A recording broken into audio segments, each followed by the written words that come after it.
This is JJ Arcega-Whiteside, wide receiver for the Philadelphia Eagles. You're listening to the Saturday Morning Snap Fantasy Football Podcast. Welcome to another episode of the Saturday Morning Snap Fantasy Football Podcast, the show that brings you weekly advice and news at the beginning of every weekend. Introducing first your co-hosts Mack, Mark, Scott, and Landon.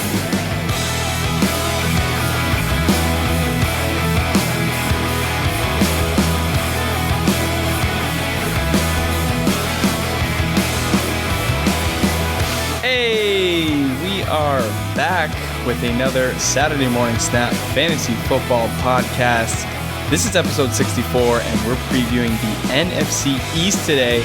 That's your favorite: Dallas Cowboys, Washington Redskins, Philadelphia Eagles, and, of course, the New York Football Giants.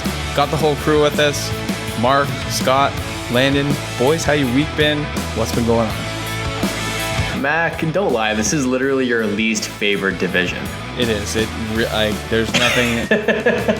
Actually, you know, I think I would rather talk about the AFC the AFC East, a whole lot more than I would talk about this division. Even though maybe the most annoying fans though in this division. True. Easily. Oh, very true.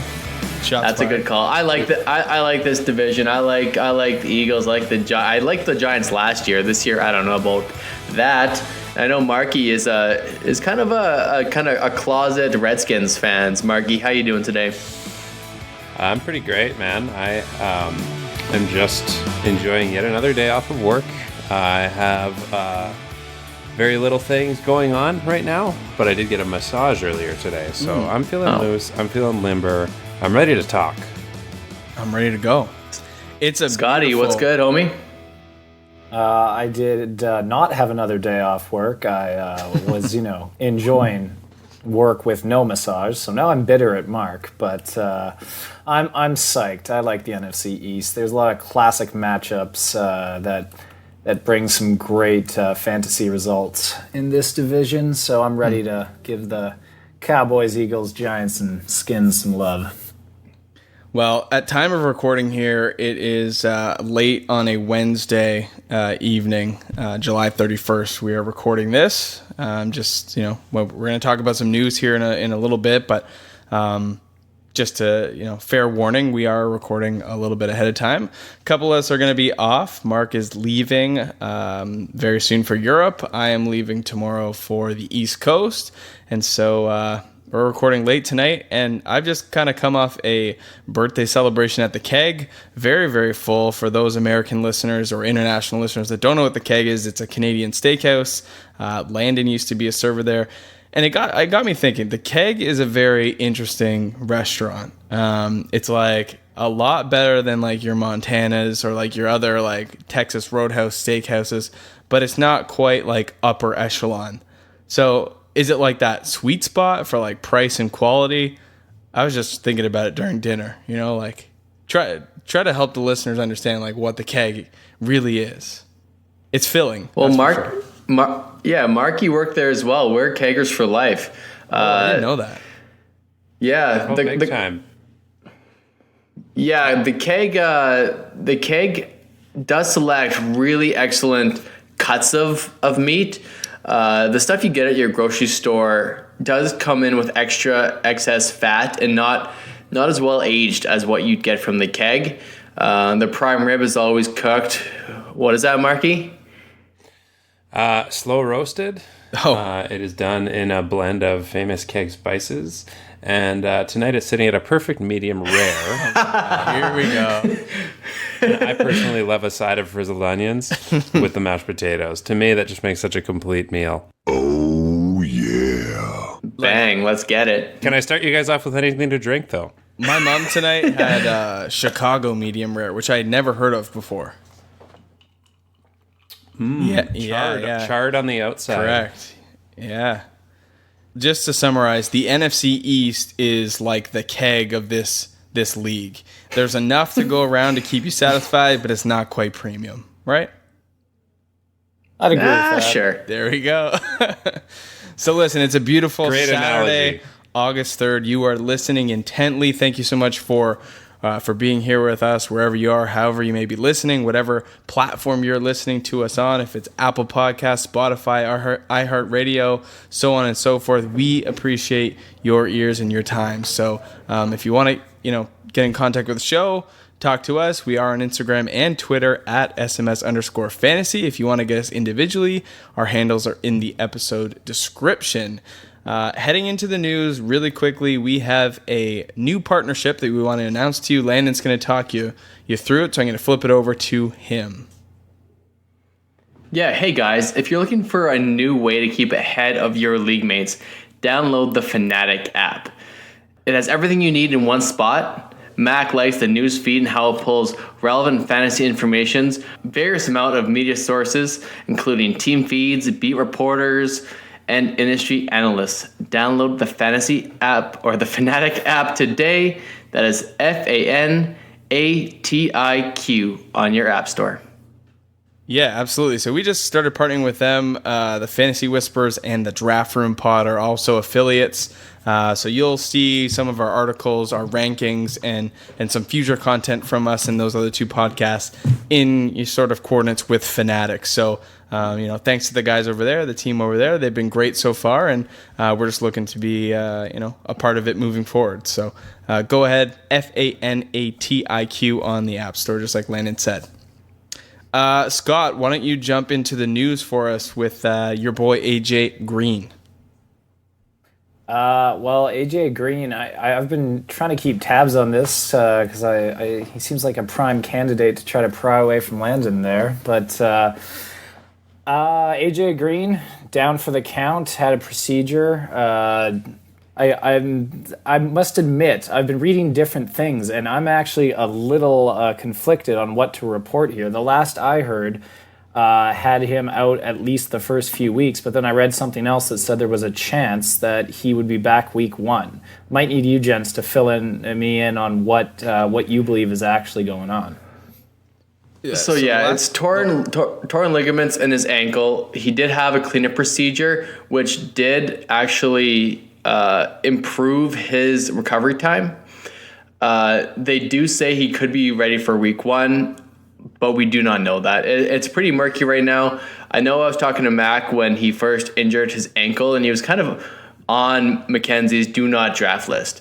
But he's a guy to keep tabs on. We'll have more information as we get closer to the season. But I am predicting him back, I would say by week 2 or 3, but you just got to watch his practices. Watch once the season starts. I don't expect him to start the year. It's a tough matchup against the Seahawks, but that's just something to watch, something to monitor. We can't guess right now. Like, it's too hard to guess how it's going. So if he's practicing, I think he's at least a stash, I guess. What do you think, Mackie? Yeah, Ian Rappaport came out and said that he's expected to miss a few games. So that's not really an ideal situation. Anytime that nobody really knows yet. It's definitely very murky. Fair enough, but I mean, when you have surgery, the cleanup procedure is something that is probably more beneficial than it is, hurtful. When he's expected to miss a few games, quote unquote, that's never really a good thing, right? When you would say, oh, he'll be good for week 1, even that can be a little bit murky. So when they've come out and said he's expected to miss time, I think that has the possibility of sort of lasting or lingering a little bit longer than you anticipate. So AJ Green was one of those guys that I didn't really have a whole lot of faith in and confidence in, and I didn't really last year, and it sort of made me look a little bit poor. But this year, it's just a guy that I just don't want on my teams, good or bad. If he comes back healthy and proves me wrong, cool. But I don't want it to be on my dime. So I'm going to stay away from AJ Green this year. He's on my do not draft list. A guy that is on my draft list, though. Michael Thomas mega deal, 4-year, $100 million, 61 of which is guaranteed. This makes him the highest non-quarterback NFL player in history. This is big. Marky, what do you think about this deal? I know he's a wide receiver 1, but does this change anything for you for Michael Thomas? I mean, he is he's not a guardable player. This guy deserves that kind of money. He's huge. He's young. He's going to dominate. And I think anyone who's that good is going to see the money that's flying around to the top tier players. And of course, he's going to deserve something like this. Good for Mike T for getting $100 million. That's a great contract, and he's a great player, and he's going to have another massive season. All you got to say about him. Scotty, does this make you feel better about our Kirk Cousins deal for the Vikings? The only thing that'll make me feel better about that deal is, them actually getting back to the playoffs where they should be real contenders. But yeah, I agree with Mark. Good players get paid, and if they didn't pay him this type of money, somebody else would have. You see it year after year now. It's only the most money in NFL history this year. Great player, deserves the money. Hopefully he continues to be an absolute beast. A guy that could also be a beast this year and years to come, Ezekiel Elliott, not closer to an extension. That's reported by Roto-World on Twitter. So the Zeke saga continues. So does the Melvin Gordon saga. We are sort of waiting in the wings for this news. But where do you guys now rank Zeke and Melvin Gordon? Are they going to be sliding in your rankings, or are they firm right up at the top? How do you see their outlook going into the season? Yeah, Zeke's the guy you really do have to monitor. Everyone in the analyst community is assuming that he's going to start the season and that it's different than Le'Veon Bell, but we just need to realize or try to understand how rich is Zeke. Can he afford to miss a season? Is he just going to play chicken with the Cowboys? It's going to be tough. It's going to be super tough to figure this out, and we don't know what he's going to do. We assume he doesn't want to give up a season and lose a year of entering free agency sooner. But maybe he just wants an extended deal with the Cowboys, and he'll wait as long as it takes. The Cowboys need Zeke, and he could miss half a season before they sign him. Yeah. A little bit of just to comment in on whether you think they will slide down the board. I don't think that a player like Zeke will ever slide down the board. So I think you just have to make a decision about whether you believe he has the stones to hold out or not, and go get him if he's your guy. Yeah, the way that it looks for me, if I'm looking at like the top 4 or 5 running backs off the board, Zeke, instead of being in the 1 or 2 slots, now going to probably be at the 4 or 5. He'll be at like sort of the bottom of that first tier of running backs just because of the holdout. So I'm going to be looking at guys like Christian McCaffrey and Alvin Kamara and Saquon Barkley ahead of Zeke now with the potential holdout. So that's the only way that I see it at this point. Sure. Yeah. A little bit of hype train news here, which is great for me and my dynasty team. Pro Football Talk has come out and said that John DeFilippo's new offense could feature a more pass-heavy Leonard Fournette. So, that's a little bit of coach speak, but it's if you're a Leonard Fournette owner, it's great news. So TJ Yeldon is gone out of the picture. He's with the Bills now, and that opens up the passing game for him. So hopefully that is actually the case. We're going to depart from news. I'm going to flip it over to Landon to talk about our listener league for a brief second here and announce the 11th contestant in our league.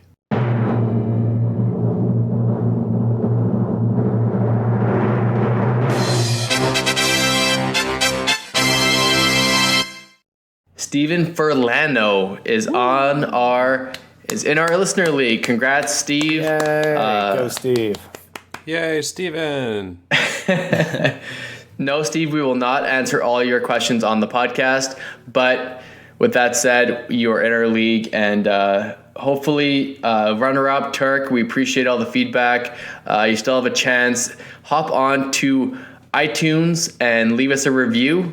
Give us a 5-star review. Send us a screenshot of that, and maybe you can still be in our listener league. And for everyone else, if you really don't mind, it helps our podcast a lot to give us 5 stars. And we're also thinking of some good stuff and maybe some giveaways going forward as well. Absolutely. Yeah, perfect. So congrats, Steven. Happy to have you in the league. Hopefully you can make it competitive. I know that you're quite active and have lots of good stuff to say, so we're looking forward to having you But without further ado, guys, let's jump into the NFC East.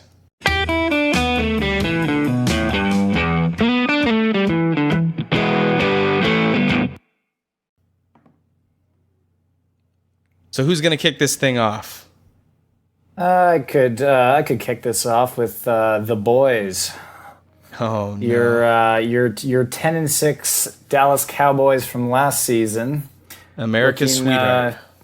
America's sweetheart, and always an intriguing team. I mean, as we've already discussed, this team could be facing what they had to, 2 seasons ago with Zeke and the suspension. Now here we go again. Either they could be a bit of an offensive powerhouse if he does get the money he wants or gives in, or we could be in for another season of absolute uncertainty. With that being said, I feel like there's kind of a Dallas Cowboys A and a Dallas Cowboys B scenario going into this season, because with Zeke, they have one very defined style of play that makes him an elite fantasy option. And when he's out of the picture, I think they're really going to have to lean on Dak Prescott and Amari Cooper and Michael Gallup. So they're going to be very interesting this year. Don't sleep on Jason Witten. He's back in the league and out of the booth. Oh, God. So, if you're really looking for that deep sleeper, and by deep sleeper, I mean probably asleep on the bench, Jason Witten is in fact back with the Dallas Cowboys. You're right, Mac. This really is one heck of a division. I'm totally fine with him being back on the field because it means he's not in the booth. And I can enjoy Monday Night Football again. No. No. He wasn't ready. He wasn't ready. Tony Romo, he is not. No, that guy is... he's amazing. Scotty, what do you think about the ADPs of Amari Cooper, Gallup? Are you going to take a flyer on any of these backup running backs, or just hold and wait until the season starts? I mean, it's tough. Dallas does have a pretty terrific line. So I have in the past ridden the backup running back roulette once Zeke once he's out. So you could do worse than trying to stash one of these backups. I like Michael Gallup. He's got his ADP of 1405. I think he's a really interesting play this year because with Amari Cooper on one side, you have to think that he's going to be seeing the majority of the double coverage. And once again, depending on if Zeke is in the backfield or not, they might have to become more of a passing team just to try to survive while they figure this all out. So Right. I think Michael Gallup could definitely be a value play. The longer Zeke holds out, I'd say the more his value rises. Scott, The one piece in Scott's this... actually he's ahead. going to bank on the Cowboys trading for Adrian Peterson, who we know is Scott's favorite NFL running back. That's the big take. Currently, yes, he is still an absolute stud, but let you handle that with Washington. The one piece that I'm intrigued on with the Ezekiel Elliott potential holdout is Tony Pollard. Yeah, I'm happy you brought that guy up, Mac. Yeah, his role sort of gets a little bit more interesting every single day as this sort of goes on. He's shown to be a really solid runner and receiver, and I think he's a versatile back just like Zeke. And if Zeke's not going to be on the field, they might look to Tony Pollard to sort of come in and make an impact on this offense. So that might be a rookie player that really stands out, Tony Pollard, if Zeke isn't on the field. Sounds like a good sleeper to try to maybe really seize the opportunity if Zeke drags on. Mm-hmm. If Zeke is out, people might think it's better for Dak Prescott, and it's absolutely not. Having a good run game really opens up the pass game and the potential for Amari Cooper. So don't get mistaken. If Zeke is in, the whole team is better. Everybody's better in that offense. So maybe pull the reins a little bit on the Cowboys if Zeke holds out for extended time. I find Dak to be, if you're going to roll with two streaming quarterbacks, if you're going to take a 10th and an 11th round quarterback, I think Dak at the 11-12 right now, back of the 11th round, is a great value. Yep. We project him to be quarterback 17. I think that is fairly conservative conservative, he probably has top 10 upside once again if he can be sort of mobile on the ground. But you're right, without Zeke on the field, we have seen that he has been less effective. So he really relies on that strong run game to get the ball moving through the air. So if Zeke's back on the field, Dak is going to be locked and loaded to be, upper quarterback 2, low end QB1. So I think he's a steal. Amari Cooper at the 310 is actually not as high as I thought he was going. So that's kind of nice to see. He's in that back of the third. What do you think about Amari Cooper's value right now? Would you jump in at him at the 310 or would you sort of hold off?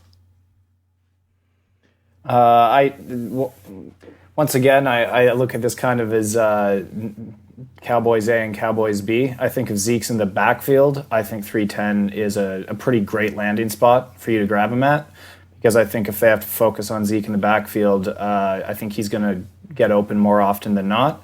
I think if you believe that Zeke is going to carry this out, I do agree with Landon that I think once they don't have everybody stacked in the box, I think Cooper is going to get blanketed a lot more than what he saw with Zeke in the backfield. So I'd say, basically, if you believe that Zeke's going to be in the backfield, at 310 looks maybe not a steal, but it definitely looks like a value pick for me. If you think Zeke's out, that's way too high, in my opinion. Now, one piece we haven't talked about yet is Randall Cobb. So slot wide receiver coming over from the Green Bay Packers. What do we anticipate his role being in this offense?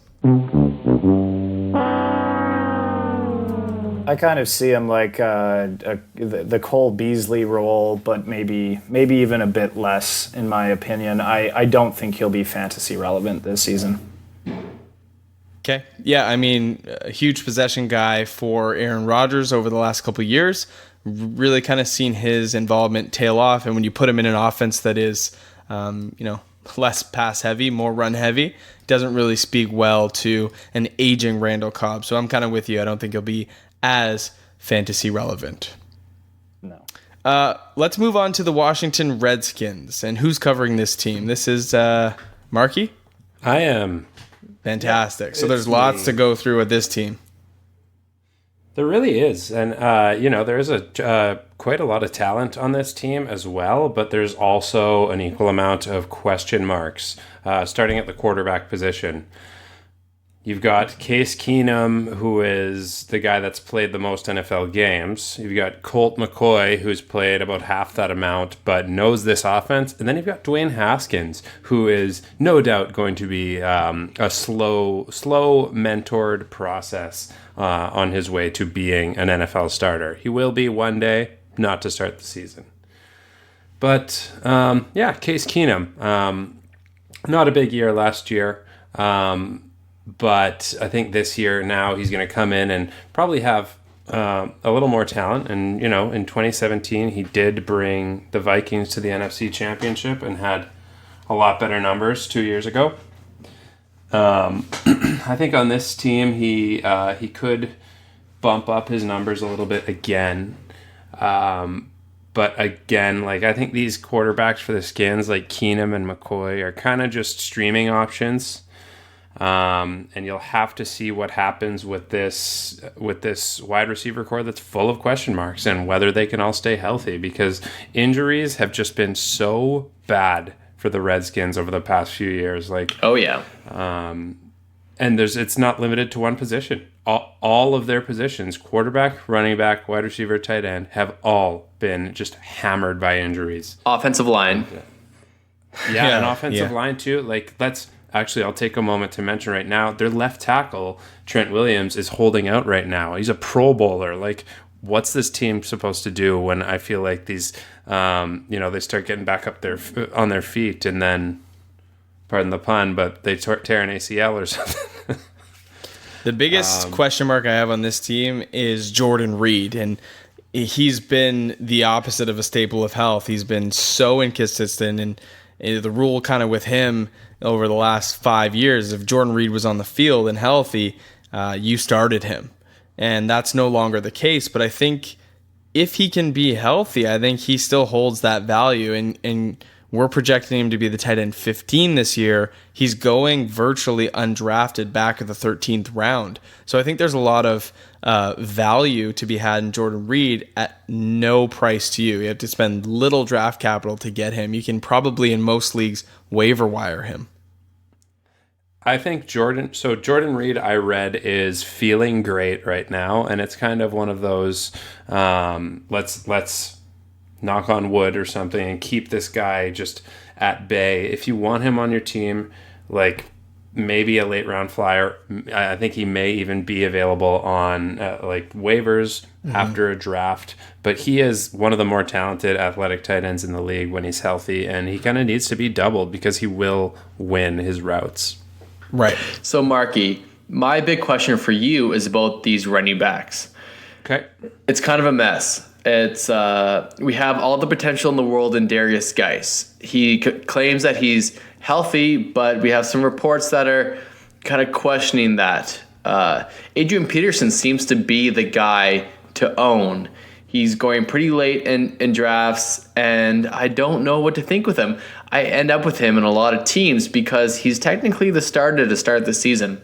And then Chris Thompson, hyper involved with the passing game, has had a tendency of getting hurt. He's essentially getting undrafted right now just because I think everyone thinks of him as a guy that just keeps getting hurt. He can't rely on him. How do you distinguish and sift through the mud in this backfield? Well, don't take any of this as bias, but I know that Geis is going to be the guy, and he's going to maybe be behind Peterson in touches to start off the season, but I think Peterson is completely overrated. I think his numbers from last year are mind-boggling, how he did as well as he did. He had 8 weeks as an RB2 and 4 as an RB1 last year. But That's honestly, wild. I think he's on his way out. Geis is for sure going to make Peterson owners second guess.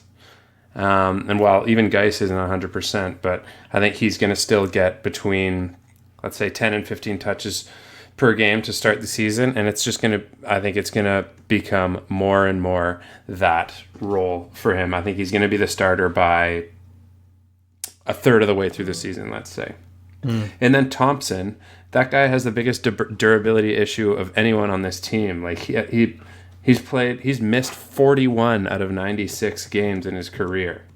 I just don't expect anything from him, and I don't think he's even worth thinking about in a fantasy discourse. So here's an interesting stat. The Washington Redskins over the last 10 years have only offered out 6 contracts to returning players. They've typically just had to, draft guys and if not trade for guys, but they have a tendency of letting players go when they get injured. There's only been one player that they have they have offered a return contract to more than once, and that's Chris Thompson. He's been signed by this team 2 times in his tenure there. So that kind of speaks a little bit to him and his abilities for sure, given that the team goes against what they typically do in offering him a return contract. So I like Chris Thompson. I think he's wildly talented. I think he can be something for this run game. I agree with you, Mark. Adrian Peterson's probably on his way out. I think a bigger question here outside of the run game is what if you had to choose one wide receiver to draft on this team? I mean, we're talking about 12 offensive players here with 2 quarterbacks, a handful of running backs, and wide receivers. Only 3 of them have ADPs, average draft positions. So between Josh Jackson, Paul Richardson, Terry McLaurin, Kelvin Harmon, who's one wide receiver? Trey Quinn. And who? Oh, yeah. True. Actually, not okay. So I don't like who they have as their number one, like the Josh Doctson and Paul Richardson. They just don't have that gleaming quality. But I have seen a lot of analysis and even some Twitter videos of Terry McLaurin burning Josh Norman. And to me, Terry McLaurin looks like a fantastic player and put up crazy numbers, not to mention being a former teammate in college of Dwayne Haskins. So if I were to put my money on anyone, it would be Terry McLaurin. I love it. Yeah. Yeah, so I like that would that. be a late round flyer my late round flyer for this team. Yeah, it's tough. It's going to be tough to pinpoint a wide receiver one in this offense. So I don't even know if there is one that exists, but it's going to be a tough year for the Redskins. I think there's going to be a lot of question marks, especially at that running back slot. But we'll see how the year plays out. Yeah, we'll see. Let's move to the most potent, I think, team in this whole division. That is the Philadelphia Eagles. Landon, this is all you, my friend. So walk us through this. This is all me. So Carson Wentz, hyper efficient. He has the most weapons he's had in many years. They have an excellent offensive line. I think we have him ranked as the number 4 overall quarterback, and he's going at the back of the 7th round. I think that's fair value, but I think where he's going, I just still don't mind waiting at quarterback for at least a quarterback that has more upside that you could stream week to week, that could finish, if you stream properly, around or at least a quarterback one. So still love Carson Wentz, great in Dynasty, good player. Don't really need to talk to him too much more. Their wide receiver core is aging, but I do like the prospects. So Alshon Jeffrey is getting hyper. I guess, you know what? I don't mind his value in redraft leagues. He's going at the middle of the 6th round. He is kind of a perennial number 1 wide receiver. I just don't know when he's going to start slipping. I don't know. I think if you have him in Dynasty and he has a couple really good weeks to start off, I think he's a very good sell candidate, because let me jot that down real quick. Yeah, I my mind was going straight to you there, Mackie. Mm-hmm. Nelson Aguilar is basically a drop in all formats because they have Deshaun Jackson back with the Eagles. It just looks right in an Eagles uniform. I think he's a really good late round guy, back of the 10th round. He's a guy that actually could hold some value. It's very similar to Alshon Jeffrey, but he still has really burner speed. And Carson Wentz throws a really great deep ball. One of the rookies I'm really excited for is J.J. Arcega-Whiteside. He's not getting drafted. If you're in some kind of keeper league where you can have a 1-round penalty, I think taking J.J. in the 15th round of your league is a great pick. Stash him. I think he's got great upside, good red zone presence. And really, I should talk about their number 1 wide receiver, and that is Zach Ertz. Yes, it is. He is buying away their number 1 wide receiver. We have him as tight end 3. Every fantasy analyst nowadays wants to condemn Zach Ertz. Say he's not going to do that. Say he can't return that investment in the back of the 3rd round. I think when there's such a position scarcity at tight end, I think to have a tight end like Zach Ertz, that is the far and away number 1 on that team, has great hands, red zone, through between the 20s, possession guy. He does it all. Zach Ertz is the guy. So he's a one guy really machine. Absolutely. Zach Ertz, you just don't doubt him. I hate the doubt right now on Zach Ertz. He's just a safe guy. If you have him there and you have a couple keepers that can start in that position, take Zach Ertz. He's going to finish above Kittle this year, absolutely. Maybe that's an unpopular opinion. People love Kittle this year. I think Zach Ertz is easily the closest tight end to Travis Kelce that there is in the NFL. But one of the biggest reasons why people are down on Zach Ertz is because of Dallas Goedert. I just traded for Dallas Goedert in our Dynasty League, and I do love him long term. One thing the Eagles don't like to do is sign players to big deals. So Zach Ertz could be on the outs with the Eagles. Not this year. Don't worry about this year. But going forward, he could be on the outs. So Dallas could take over that role, slip into that Zach Ertz role. Dallas is a 6'5" monster, move tight end, can do it all. So I think he can replace Goddard and be a top tier tight end in the league. Just this year probably won't be that year. You mean replace Ertz, right? Sorry, who did I say? Kelce? You said replace Goddard himself. Oh, replace Goddard. Yeah, Can't be replace himself. Boy. Yeah. I'm on a rant. I'm in a zone. I'm not listening to what I'm saying. All right. Anyways, we've got Jordan Howard and Miles Sanders. And This is the my biggest question mark prediction to me. This is huge right now. Sanders has a little bit of hamstring tightness. And I think this should, right now he's going ahead of Jordan Howard in redraft leagues. He's probably half a round. Sometimes he's a full round ahead. People really like him. People in the dynasty community that are drafting right now really like Miles Sanders, myself included. He was my number one running back coming into the league, but he landed in a really tough spot from a team that just traded for Jordan Howard. So, interesting numbers. Miles Sanders actually had more attempts at Penn State in his final year than Saquon Barkley and had essentially the same amount of yards. They both averaged about 5.8 yards per carry. They're both a dynamic. Now, Saquon had double the touchdowns. So they're closer than people think. Yeah, when we talked about rookies, I make sure I exclaim that Miles Sanders is not Saquon and he won't be, but now he finds himself behind a better O-line and an opportunity to take that role from Jordan Howard. My prediction is that Jordan Howard's going to jump in front of Miles Sanders in drafts this year. I would say it's going to flip-flop, but by the end of the season, to start the season, it's going to be Jordan Howard. He's going to be that number one running back for 4 weeks, and then Miles Sanders is going to take over.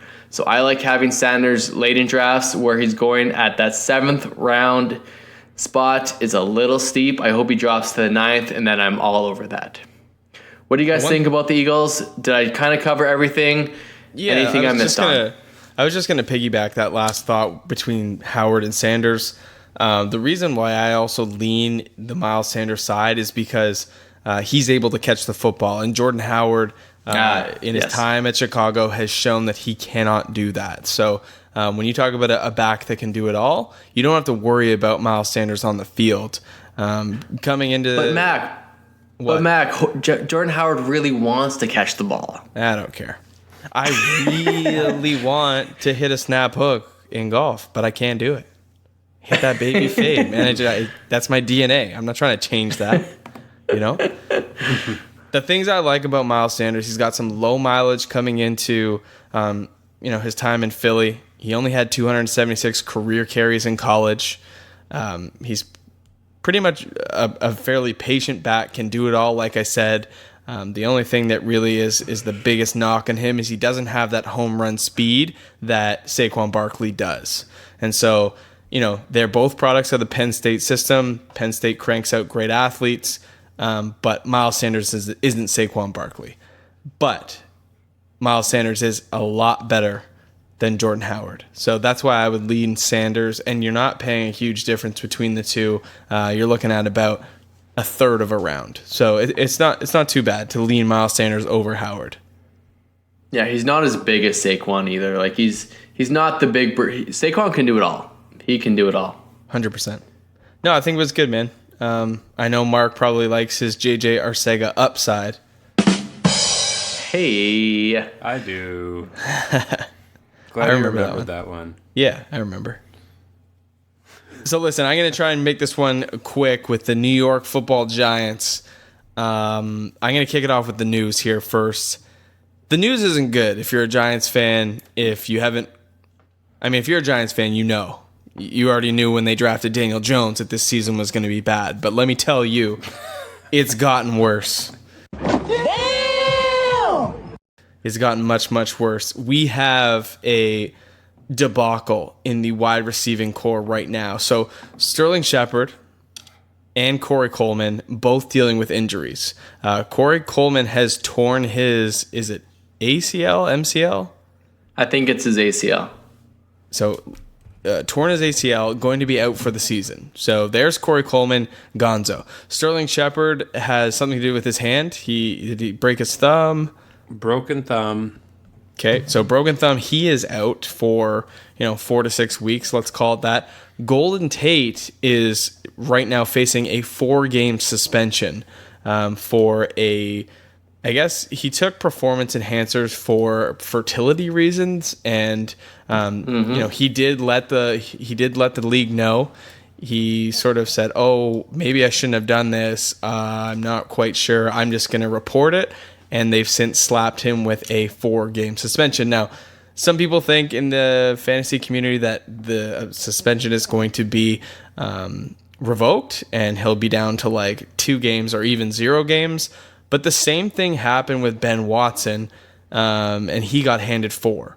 So the exact same reason, fertility treatment, performance enhancers. The only difference is Ben Watson was actually retired at the time that he took them, so he had no real consciousness of, is this going to affect my body and my eligibility to play, because he was retired. And then he decided to come back, and then he had to eat that 4-game suspension.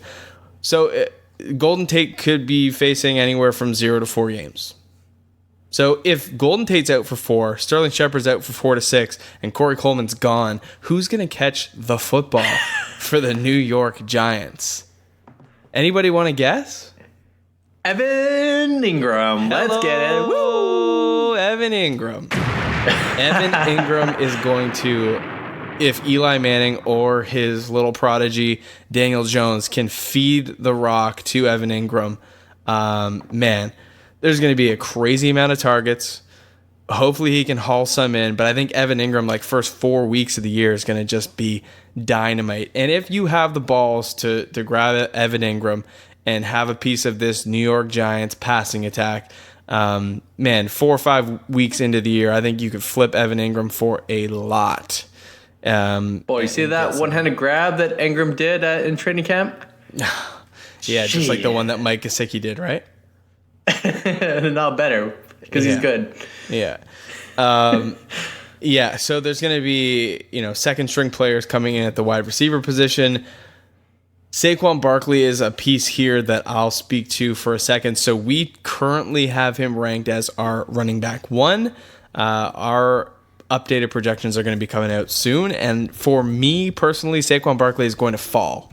And the reason he's going to fall is because when you take away the wide receiving core and the credibility that it has, and you don't have a solid quarterback to start with, when you take away receiving options, that allows defenses to stack boxes.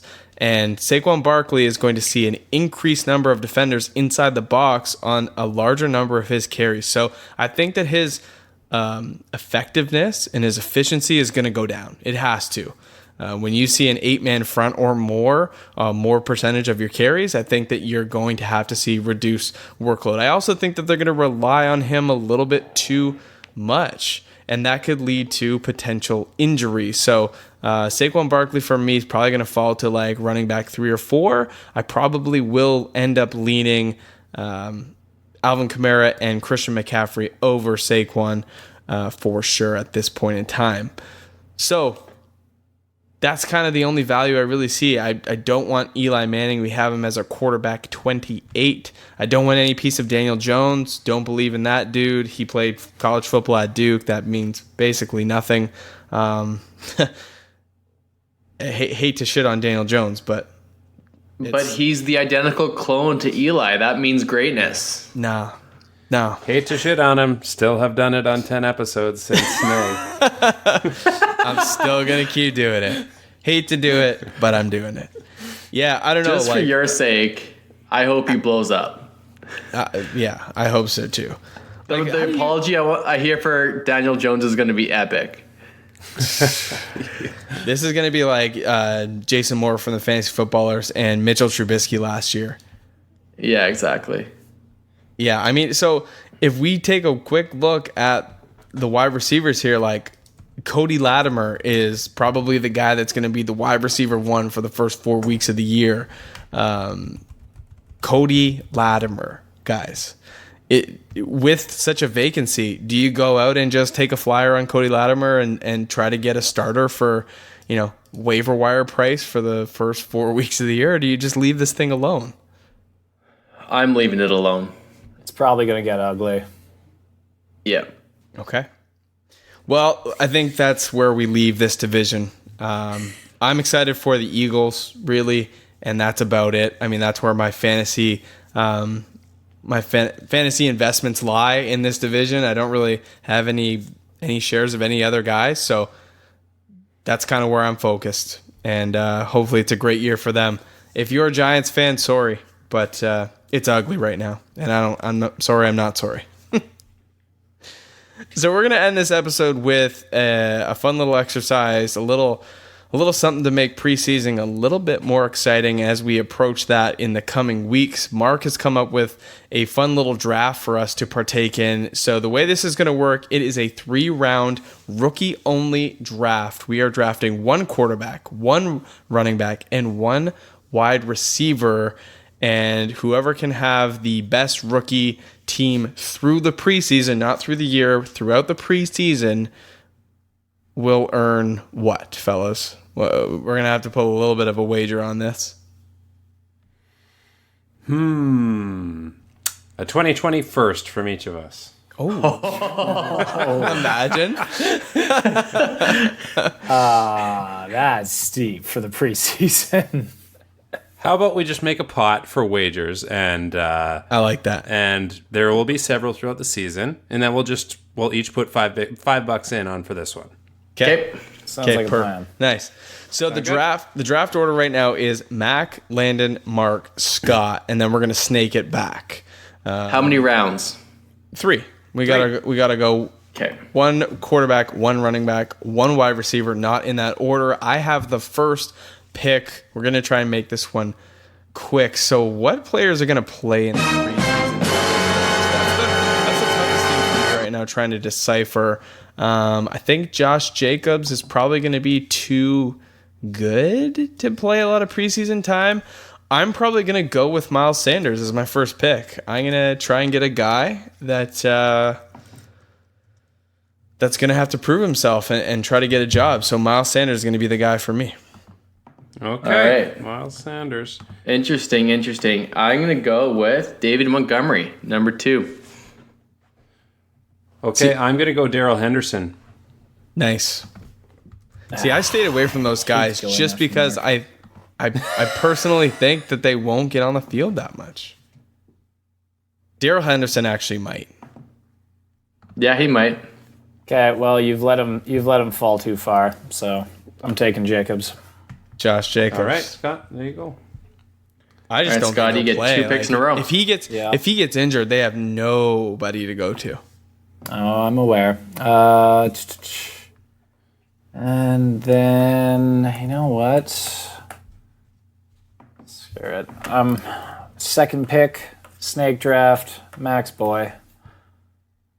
We're going Nikhil? Nikhil. Yeah. He was in consideration for the first overall pick, but couldn't do it. Okay. Marky, this is tough. Yeah, it is. I think I am going to change pace here and go with a little Paris Campbell, actually. Oh, that's who I wanted. Okay, I don't know why you guys are letting... Okay, so this is interesting here. So you guys have both quarterbacks still on the board. Mm-hmm. Kyler and Dwayne. So is Kyler going to get to work? I'm going to go Dwayne Haskins. I think that's a no-brainer. Man, should I just go Daniel Jones just, out of spite? That would be very meta. I'd respect you big time for that. Oh, man. Well, the whole preseason. I'm just going to hope that Kyler plays like one game and just goes bananas. So I'm going to take Kyler Murray to hope that he does something. And then, I got to go wide receiver here. So we got Hakeem the Dream, Andy Isabella. I could stack either of those guys with Kyle. DK could be interesting. Okay, I'm gonna go Andy Isabella. Let's see what the boys got. The speed demon. I don't mind that. At all. I kind of saw that coming for you. Yeah. The stack. Yeah. I think I'm going to go my boy A.J. Brown. He's my favorite wide receiver. Oh, that's preseason beauty. I don't think he's practicing, is he? A.J. Brown, that's Antonio Brown's cousin, right? No. Yeah. I Still don't got think it he's wrong. practicing, Lando. So Is he we'll have to not? see What's he there. doing? Why is he hurt? Is he hurt? Yeah. Bold take. I'm going. Love it. I'm going Drew Lock here. Okay, that's interesting. I thought about him. You know Flacco's not And going to play. the last selection in the 2019 preseason draft, your boy Dan Jones.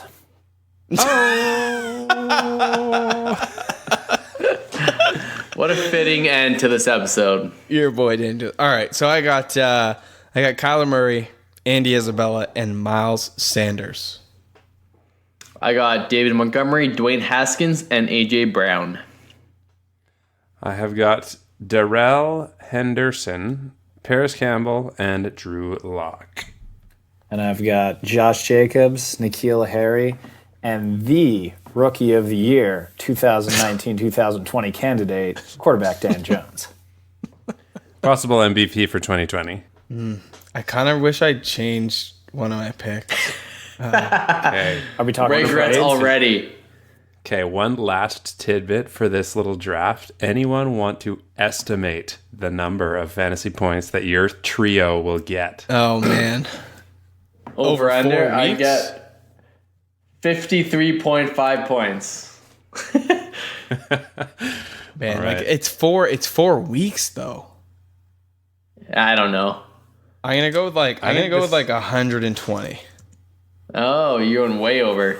Yeah, I'm going to I'm go going over. like 97. I'm way too low. Scott, $1, Bob. $1. I'm going prices right rules, guys. I'm going to go 75. There you go. Okay. That's fun. That was a good little exercise. Well, so we'll keep that. We'll add it to the bets, and we'll keep this thing rolling. But listen, thanks so much for hanging with us. I know it wasn't the most exciting division, but hopefully give you some insight as to what's happening right now with certain teams, certain players, and hopefully some of these guys like your Zeke Elliott's can get their shit figured out and get signed and back on the field. But as always, make sure you stay tuned for that last spot in the listener league. We have one spot remaining, and you have to get us on Apple Podcasts. Leave us a rating and a review. Put your social media handle in that post, and that will qualify you for the last spot. So if you've been trying to get in and you haven't so far, this is your last chance. All right. Also, keep your eyes peeled for a potential giveaway. Signed jersey, we haven't really figured it out yet, but that is something that's in the works. So keep your eyes peeled on our social media over the next coming weeks. As always, thanks so much, and we'll see you guys next week. Thanks for listening to another episode of the Saturday Morning Snap Fantasy Football Podcast. Follow us on Twitter at SMS_fantasy. Support this independent podcast at patreon.com/SaturdayMorningSnap.